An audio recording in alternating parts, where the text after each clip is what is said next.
మన గిరిజన తెగలు. ఇవి మన రాష్ట్రం మొత్తం మీద 1117 782 ఈ పర్టికులర్ వల్నరబుల్ ట్రైబల్ గ్రూప్స్ ఉంటాయి, గ్రామాలు ఉంటే ఇప్పటి వరకు కేవలం 2605 వాటికి గ్రామాలకు మట్టుకే రోడ్లు ఉన్నాయి, దాదాపు కొంచెం కనెక్టివిటీ. కానీ 1177 ఆవాసాలకు మటుకు ఇంకా రోడ్స్ కనెక్టివిటీ లేదు. సో వాటిని తీర్చడానికి, ఆ రోడ్లు కనెక్టివిటీని పెంచడానికి అడవి తల్లి బాట కార్యక్రమం కింద ఇప్పుడు మనం చేపట్టబోయే కార్యక్రమం 24-25కి 601 PVTG particularly vulnerable tribal groups ఆవాసాలకి 1069 కిలోమీటర్ల రోడ్లు కనెక్టివిటీని అందించడానికి 1005 కోట్లతోటి పనులు మంజూరు చేశాం. మిగిలిన ఇంకొక 576 ఆవాసాలకి రోడ్లు కనెక్టివిటీ వచ్చే కాలంలోనే, సమీప కాలంలోనే దశల వారీగా మేము అభివృద్ధి చేపడతాం. అలాగే 2000 దీంట్లో 1000 కోట్లు ఎలా వచ్చినాయంటే, ఒకటి రాష్ట్ర ప్రభుత్వం నుంచి 49 crores 49 కోట్లు గ్రాంట్ అయితే, మనకి ఎన్ఆర్జీఎస్ కింద జాతీయ ఉపాధి హామీ పథకం కింద దాదాపు మనం 400 కోట్ల రూపాయలు మన జాతీయ ఉపాధి హామీ పథకం కింద మనం దీన్ని ఖర్చు పెడతాం ఈ రోడ్లకి. అలాగే పిఎం జన్మన్ కింద 555.61 కోట్లతోటి 206 రోడ్లకి 239 ప్రైవేట్ మన ప్రిమిటివ్ వల్నరబుల్ ట్రైబల్ గ్రూప్స్తో పాటు ఇంకొక 206 రోడ్ల ద్వారా 612.72 కిలోమీటర్లకు పొడవున్న 206 రోడ్ల ద్వారా 555.61 కోట్లతోటి మంజూరు చేశాం. ఇది మీకు ఇందాక చెప్పినట్టుగానే డబ్బులు ఎక్కడ ఖర్చు పెట్టాలి, ఎక్కడ ఖర్చు పెట్టకూడదన్న ఒక బాధ్యతతోటి కుటుంబ ప్రభుత్వం చాలా బాధ్యతగా ఉంటుంది. 175 స్థానాలకి 164 స్థానాలు గెలుచుకోగలిగాం. 21 ఎంపీస్ని కొట్టగలిగామంటే మీరు మా మీద పెట్టిన నమ్మకం. మీ నమ్మకాన్ని మేము అమ్ము చేయకూడదని చెప్పి ఈ రోజున ఓట్లు వెయ్యని అల్లూరు సీతారామరాజు జిల్లాలో ఓట్లు పడని మనకి పార్వతీపురం మన్యం ప్రాంతంలో మేము తిరిగి రోడ్లు ఎందుకు వేస్తున్నామంటే, మాకు తనా మనా భేదం లేదు, మీరు ఓటు బ్యాంకా కాదా అనే కాదు, మీరు మా వాళ్ళ కాదా, మా గుండెల్లో పెట్టుకుంటాము.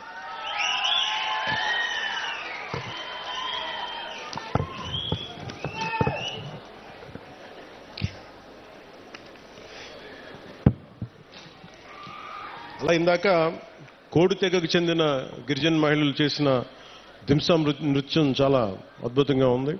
వారికి నా ప్రత్యేక ధన్యవాదాలు తెలియజేసుకున్నాను. అలాగే కువి లాంగ్వేజ్లో, కువి భాషలో నేను మాట్లాడాను. అంటే వాళ్ళు నేర్చుకొని కొంత అక్కడ పెద్దపాడుకు చెందిన శ్రీమతి మ్యాగీ గారు కొన్ని గ్రామ సమస్యలను నా దృష్టికి తీసుకొచ్చారు. అలాగే ప్రైమరీ స్కూల్లో పెద్దపాడు టీచర్ రంగయ్య గారు ప్రత్యేకించి పిల్లలకి ఎలా పాఠాలు చెప్తారో చెప్పి చాలా అద్భుతంగా చేశారు. అలాగే వర్షాలు పడుతున్న సమయంలో మాకు స్కూల్కి నీళ్లు గారిపోతున్నాయంటే వెంటనే అతి సమీపంలోనే, అంటే వెంటనే 12 పనులు అడిగారు. 12 పనులని మంజూరు చేశాం. అది కూడా మీ దృష్టికి తీసుకొస్తా ఉన్నాను. 2018లో నేను ఇక్కడ ప్రత్యేకించి అరకు ప్రాంతంలో తిరిగాను. ఇక్కడ అరకు ప్రాంతంలో తిరుగుతున్నప్పుడు చాలామంది యువత, ఆ రోజుల్లో కూడా నాకు గంజాయి ఎక్కువగా వెళ్ళిపోతున్నారు, యువత గంజాయి సాగుకి వెళ్ళిపోతున్నారు, దాన్ని నలిగిపోతున్నారు జీవితంలో. నేను ఒకటే చెప్పాను ఆ రోజు కూడా, మన అరకు మన పాడేరు సెంటర్లో కూడా చెప్పాను. గంజాయి అనేది మటుకు ప్రత్యేకించి అది ఒక సామాజిక రాజకీయ సమస్యగానే చూడాలి, ఆర్థిక సమస్యగా చూడాలి తప్ప దానిని కక్ష సాధింపుగా ఉండకూడదు. దాన్ని దయచేసి ఆ రోజైతే ఏం చెప్పాను, ఈరోజు కూడా అదే చెప్తున్నాను. యువత దయచేసి గంజాయి సాగు వైపు కానీ గంజాయి వ్యసనాలకు మటుకు లోనవ్వకండి. ఎందుకంటే తప్పుడు దారిలో వెళ్తే ఏదో ఒక రోజు మనం ఇబ్బంది పాలైపోతాం. వ్యసనాలకి బానిసైతే మటుకు ఒళ్ళు పాడైపోద్ది, కుటుంబాలు ఛిద్రమైపోతాయి. ఇవన్నీ దృష్టిలో పెట్టుకొని మీరు ఒకసారి ఆలోచించి ఆల్టర్నేట్ ఏం చేయాలి. టూరిజంని డెవలప్ చేస్తున్నాం, యువత అంతా టూరిజం వైపు వెళ్ళండి. ఎందుకంటే పరిశ్రమలు పెట్టడానికి కూడా కొంచెం ఇబ్బంది ఉంటుంది. ఇందాక చాపరాయి దగ్గర బ్రిడ్జ్ అడిగారు. మన చాపరాయి మన ఇంతనా చాపరాయి కదా, చాపరాయి గంగమ్మ రైట్.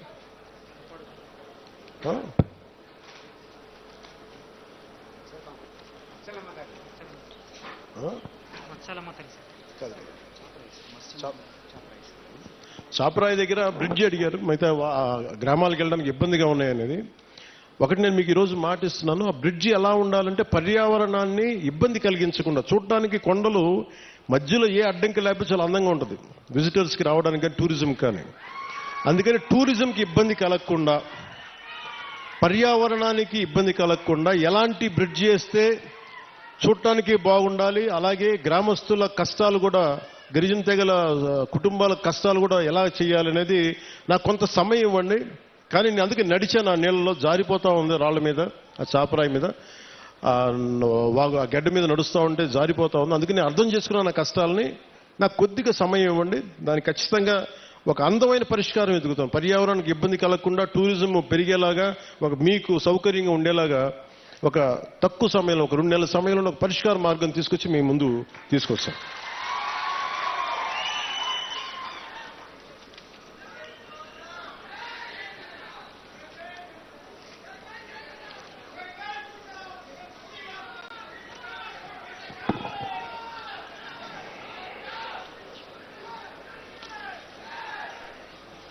అంటే మనం ఒకసారి పెద్ద పనులు చేయడం వీటన్నిటికంటే కూడా చిన్న చిన్న కష్టాలు, ఇంకొకరికి ఆనకపోవచ్చు ఆ కష్టం. నా కష్టం కూడా ఎప్పుడు ఒక కష్టాలు, నేను ఒక గిరిజన గ్రామంలో ఉంటే, ఒక తాండాలో నేను పెరుగుతూ ఉంటే, నాకు నిజంగా నా సోదరుకో ఎవరికో ఒక చిన్నపాటి ఇబ్బంది వచ్చి నేను హాస్పిటల్కి తీసుకెళ్ళినప్పుడు రోడ్డు సౌకర్యం లేక డోలీ మీద తీసుకెళ్ళాలి అంటే ఎంత కష్టపడతామో, ఎంత ఇబ్బంది ఉంటుందో నేను అనుభవించకపోయినా కానీ నాకు ఆ కష్టం నేను మనుషుల్ని చూసి అర్థం చేసుకున్నాను. అందుకనే మనం రాగానే ముఖ్యమంత్రి చంద్రబాబు గారు దాదాపు 49 కోట్లు ఇస్తే వెంటనే మేము చేయగలిగింది ఏంటంటే, వెంటనే ఈ మన అనంతగిరి మండలంలో ఒక పర్టికులర్ గ్రామానికి వెళ్ళి అక్కడ సకాలంలో పొలంగూడ గ్రామానికి, మనకి శ్రీకాకుళం జిల్లా కొత్తూరు మండలం గొట్టుపల్లి నుండి పొలంగూడ గ్రామానికి నూతనంగా బీటీ రోడ్డు, కొత్తగా బీటీ రోడ్డు నిర్మాణం చేపడితే మొదటిసారి ఆ గిరిజన గ్రామంలో అంబులెన్స్ కూత వినిపించింది.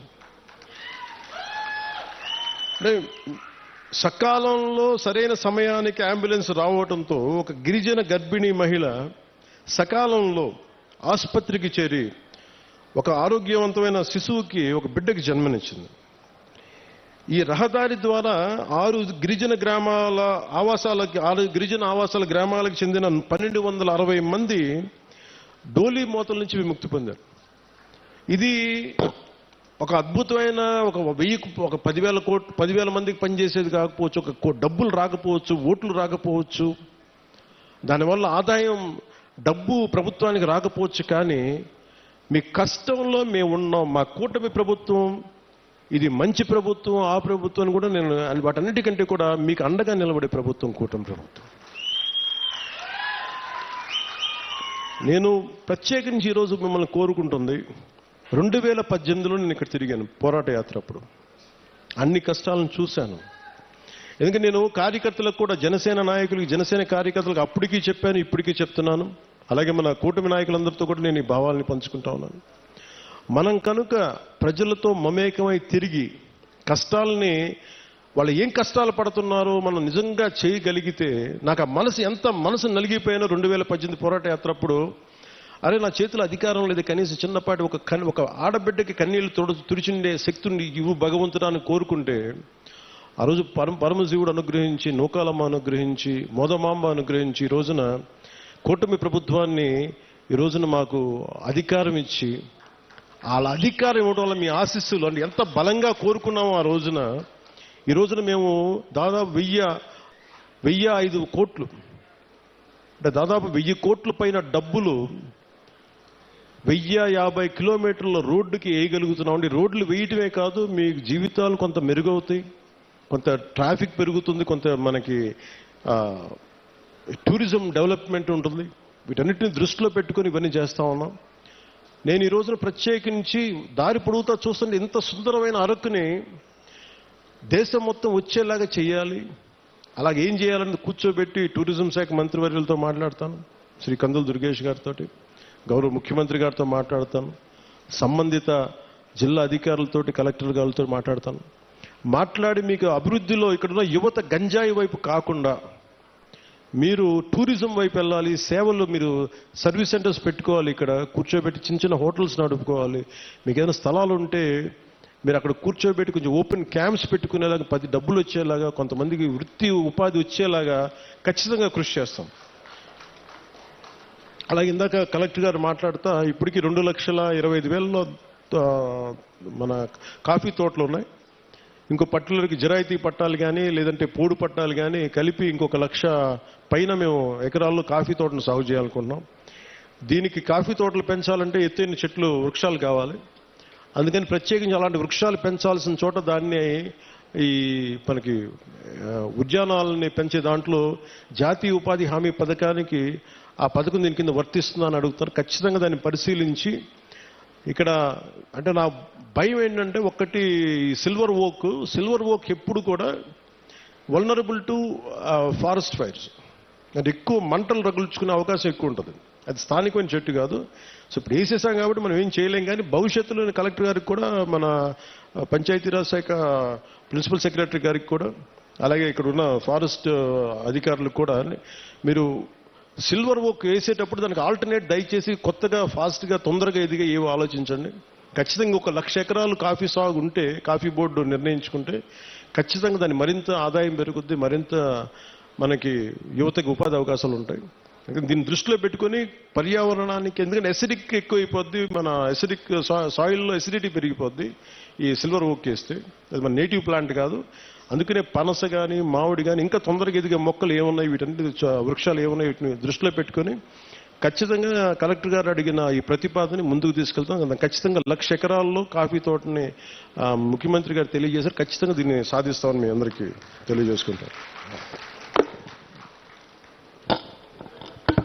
సో మీ అందరికీ మరోమారు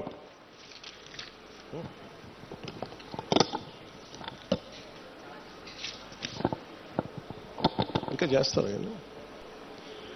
ఇంకా బస్తర్లోనూ ఇక్కడంతా ఇంకా మనకి చిల్లంగి అని చేస్తారంట.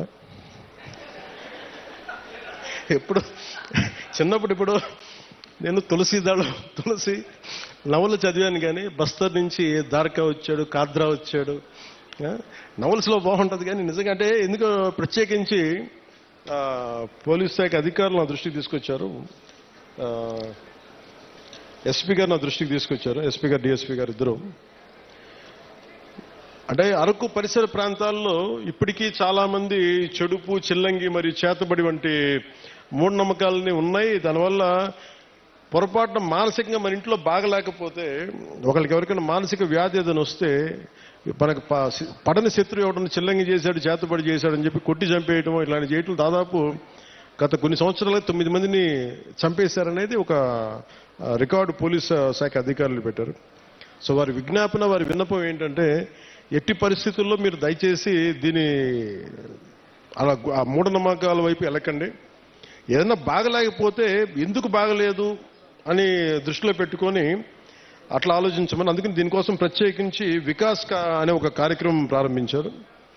ఈ పై విషయాలన్నింటినీ, అంటే దీనికి గల కారణాలను పరిశీలిస్తే మూఢనమ్మకాలని, మనకి ఇంట్లో వాళ్ళకి బాగలేకపోతే చేతబడి చేశాడు, చిల్లంగి చేశాడు అవన్నీ సినిమాల్లో బాగుంటాయి, నవల్స్లో బాగుంటాయి. నిజానికి మన మనసుకు మించింది ఏం లేదు. అంటే మీ మైండ్ చెడు మంచి అనేది ఏంటంటే, ఒకడు పోవాలని కోరుకుంటున్నా అదే చెడు, అంతే, అదే చేతబడి. అందుకే ఇలా కాకుండా మీరు ఆలోచించాల్సింది, ఎవడు మన గురించి ఎంత చెడు చేద్దాం అనుకున్నా మనం యాక్సెప్ట్ చేస్తే తప్ప, మనల్ని ఓడించాలి నేను అసెంబ్లీలోకి అడుగు పెట్టం అని చెప్పి ఇంత కంకణం కట్టుకుంటే నువ్వెవడో ఇలాంటి చేతబడులు చేయడానికి? ఇలా చూడండి, మనంటే పట్టణంలో ఎప్పుడు మాట్లాడతారు. అందువల్ల కానీ మనం ఎలా ఎదుర్కోవాలి? కూర్చొని కొట్టడాలు ఇవన్నీ కాదు. బలంగా మన మనసు బలంగా ఉంటే ఏది పనిచేయదు, మనకి ఏది దుష్టశక్తి మన మీద పనిచేయదు. ఎందుకంటే ఒక్కసారి ఇలాంటి మూఢ విశ్వాసాలని నేను కూర్చోబెట్టి వెంటనే తీసేయమని కష్టం, నేను అర్థం చేసుకోగలను. కానీ వీటికి మించి మీరు ఆలోచించాల్సిందిగా ముఖ్యంగా యువతకి, ఆడపడుచులకి, మహిళలకి చెప్తున్నా. ఒక తరం అది నమ్మారు, ముందుకు వెళ్ళిపోయారు. తులసి దళం, తులసి నవల్స్ లాగా బస్తర్ అడవుల నుంచి ఒకరు కొంతమంది వస్తారు, ఇలా చేశారు అని. ఇవన్నీ పాతకాలం, అన్నీ అయిపోయినాయి. మీకు ఎవరైనా సరే చెడు చెయ్యాలనుకున్నాడు కూడా మనకి ఎవడు చెడు చేయలేడు, మనం బలంగా ఉంటే మనం ఏదైనా ఎదుర్కోగలం. అందుకని ప్రత్యేకించి వీళ్ళెవరో మనకి చెడు చేశారు, చేతబడి చేశారు, చిల్లంగి చేశారు, వీటికి లోను కాకుండా, ఉద్రేకాలకి లోను కాకుండా, చట్టాన్ని మీ చేతుల్లోకి తీసుకోకుండా, ఇలాంటి జరగకుండా మీరు చూసుకోవాలి మనస్ఫూర్తిగా నేను మీకు కోరుకుంటా ఉన్నాను. అందుకని వీటన్నిటిని దృష్టిలో పెట్టుకొని అవగాహన కార్యక్రమం, వికాస్ అనే కార్యక్రమాన్ని శ్రీకారం చుట్టారు ఉన్నత పోలీసు అధికారులు. దీంట్లో భాగంగా జిల్లాలోని పోలీసు, రెవెన్యూ, వైద్య, ట్రైబల్ డిపార్ట్మెంట్ మరియు వివిధ రకాల సంస్థలు సంయుక్తంగా గ్రామాల్లో పర్యటించి ఇలాంటి చిలంగి కావచ్చు, ఇలాంటి చేతబడుల మీద కావచ్చు అవగాహన కల్పిస్తూ ఎవరికైనా సరే